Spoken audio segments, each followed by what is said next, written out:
샬롬. 하나님께서 오늘도 은혜와 평강으로 저와 여러분들을 돌보시고 함께 해 주시기를 축복합니다.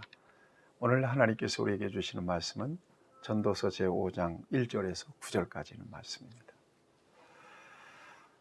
요즘 믿는 사람들과 교회에 대한 부정적인 평가가 참 많다는 것을 여러분들이 잘 아실 것입니다. 그도 그럴 것이 믿는 사람들이나 교회가 이렇게 많은데도 세상은 점점 어두워지고 있다는 거예요. 점점 부패해져 가고 있다는 것입니다. 이걸 어떻게 설명할 거냐? 예수님께서 분명히 너희는 세상의 소금이며 세상의 빛이라고 말씀하시는데, 빛들이 이렇게 많고 소금 덩어리들이 이렇게 많은데 세상은 왜 점점 썩어가고 있느냐는 거예요. 어두워져 가고 있느냐는 것입니다. 어떻게 설명할 수 있겠죠? 그리스도인의 역할과 사명, 교회의 역할과 사명을 다하지 못한 때문이죠. 언젠가 그 연세대 명예 철학 교수인 김영숙 교수의 하신 말씀이 생각이 납니다.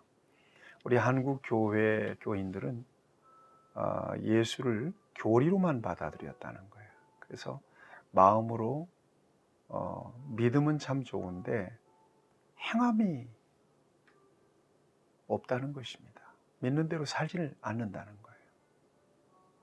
그러나 예수를 진리로 받아들여야 된다는 거예요. 진리로 받아들여서 그리스도적으로 살아야 된다는 거예요. 그 세상을 변화시킬 수 있어야 된다는 것입니다. 분명히 그리스도인들의 사회적인 책임, 교회의 사회적인 책임이 있습니다. 정말 교회의 본질을 지켜내고 또 올바른 신앙과 고백을 가지고 믿는 대로 세상에서 영향력 있는 삶을 통하여 세상에 희망을 줄 수 있는 그런 교회와 그리스도인으로 우리가 살아야 될 것이라고 믿습니다. 이것은 굉장히 중요한 사명입니다. 그런 차원에서 오늘 본문 말씀을 보면 이제까지 솔로몬은 세상의 부조리, 어두운 면들, 절망적인 면들을 들춰내면서 그래서 세상은 헛되다, 아주 세상을 비관적인 세상으로 이렇게 바라봐왔습니다. 그런데 오늘 본문에서는 분위기가 좀 바뀌었어요. 성전의 모습, 또 예배자의 모습을 보여주고 있습니다. 성전에서 예배하는 자. 여러분, 이 땅에 소망이 있다면 그럼에도 불구하고 경건하게 하나님 앞에 예배하는 그리스도인, 또 구별된 공동체인 이 땅의 교회, 그리스도인이나 교회가 이 세상에 희망이라고 하는 사실은 부정할 수가 없습니다. 오늘 본문에서 그런 면에서 하나님 앞에서 예배자의 모습이 어떠해야 되는지에 대해서 솔로몬은 우리에게 중요한 교훈으로 가르쳐주고 있습니다. 구체적으로 한번 보겠습니다. 1절 말씀을 보세요. 너는 하나님의 집에 들어갈 때에 네 발을 삼갈지어다. 가까이 하여 말씀을 듣는 것이 우매한 자들이 제물을 드리는 것보다 나으니 그들은 악을 행하면서도 깨닫지 못함이니라 그랬습니다. 너는 성전에 하나님의 집에 들어갈 때에, 하나님의 집에 왜 들어가죠? 예배하기 위하여 들어가는 거죠. 당연히. 그럴 때 네 발을 삼가라 라고 이야기합니다. 자신의 행위를 돌아볼 수 있어야 된다는 것입니다.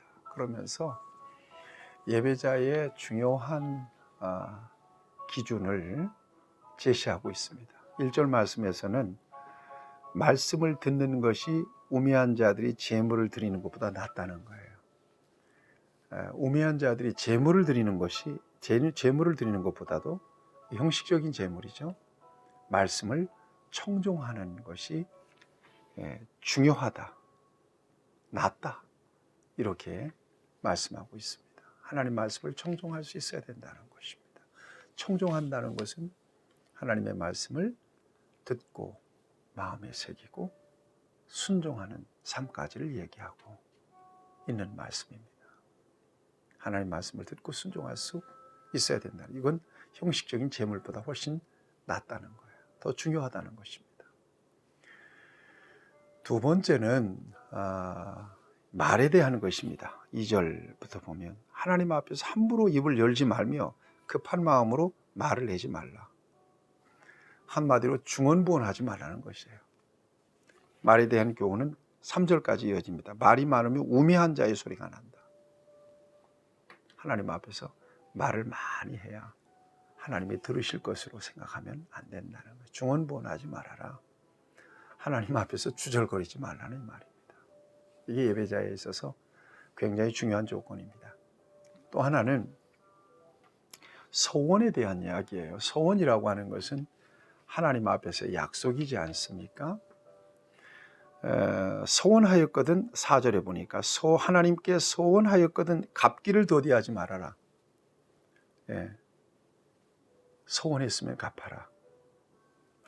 성급한 소원, 거짓 맹세를 결코 해서는 안 된다는 거. 이게 예배자에 있어서 굉장히 중요하다.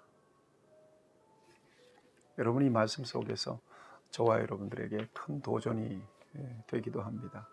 여러분 하나님 앞에서 오늘까지 우리가 얼마나 많은 소원들을 해봤습니까? 소원 잘 지키고 계십니까?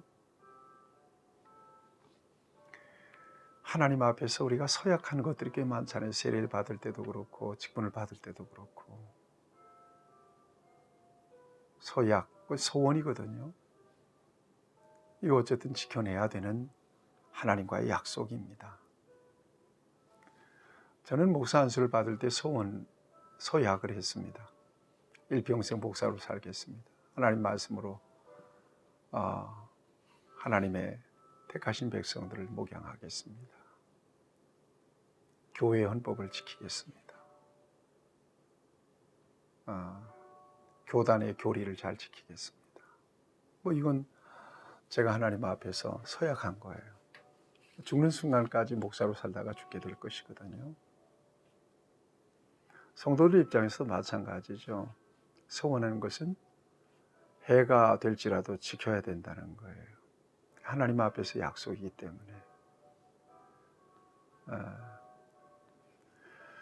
언젠가 제가 한 교회에서 52년 동안 섬기면서 지금은 장로님 되셔서 아주 신실하게 사역을 감당하고 있는 장로님을 만나서 큰 감동을 받은 일이 있습니다. 52년 동안 그 교회를 섬기면서 얼마나 많은 그야말로 희로애락이 있었겠어요. 시험은 없었겠어요. 어떤 경우는 목사님의 설교가 들어오지가 않아가지고 설교 시간에 내내 졸고 있을 때도 있었다는 거예요. 그랬음에도 불구하고 하나님께서 그를 불러서 하나님의 교회를 통하여 직분을 주셨고 그 직분을 감당하는 자리에 서 있었다는 것입니다. 오늘까지 그는 여전히 하나님의 교회를 섬기면서 하나님이 주신 사명을 감당하고 복을 누리고 살고 계셨습니다. 참 부러우신 분이고 정말 마음이 가는 분이셨어요. 여러분, 하나님 앞에서 서약, 하나님 앞에서 서원 결코 가볍게 여겨서는 안 될 것입니다. 자, 이것이 하나님 앞에서의 예배자의 중요한 조건인 것을 전도자는 가르쳐주고 있습니다. 여러분, 저와 여러분들이 하나님 앞에서 신실한 예배자가 될 때 이 세상에서도 믿는 자의 사명, 믿는 자의 영향력으로 세상을 변화시킬 수 있을 거라고 믿습니다. 코로나 이후에 정말 무너진 예배가 다시 회복돼야 된다고 믿습니다. 성전에서 하나님 앞에서 자신을 돌아보며 경건하게 예배하는 이 사람들이 세상을 변화시킬 수 있는 사람들이죠. 부조리한 세상, 어두워진 세상을 정의롭고 올바르게 밝게 바꿔 나갈 수 있는 그런 사람들은 바로 예배자라고 믿는 것입니다. 여러분, 신실한 예배자가 되십시오. 행함이 있는 믿음의 사람으로 세상을 변화시키는 진정한 리얼 크리스천으로 살아가는 저와 여러분들이 되시기를 응원드리고 축복합니다.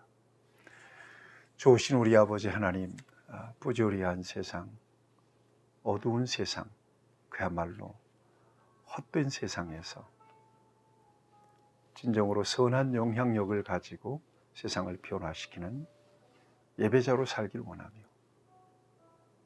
믿는 대로 살아서 이 세상에 하나님을 예배하는 하나님의 나라를 확장시켜 나갈 수 있는 하나님의 사람들로 견고한 믿음 위에 서서 살아갈 수 있도록 하나님께서 은혜와 능력을 입혀 주시옵소서. 이 땅의 그리스도인들과 이 땅의 교회가 복음으로 세상에 희망을 줄 수 있는 성도들과 교회가 될 수 있도록 하나님께서 능력으로 함께해 주시옵소서.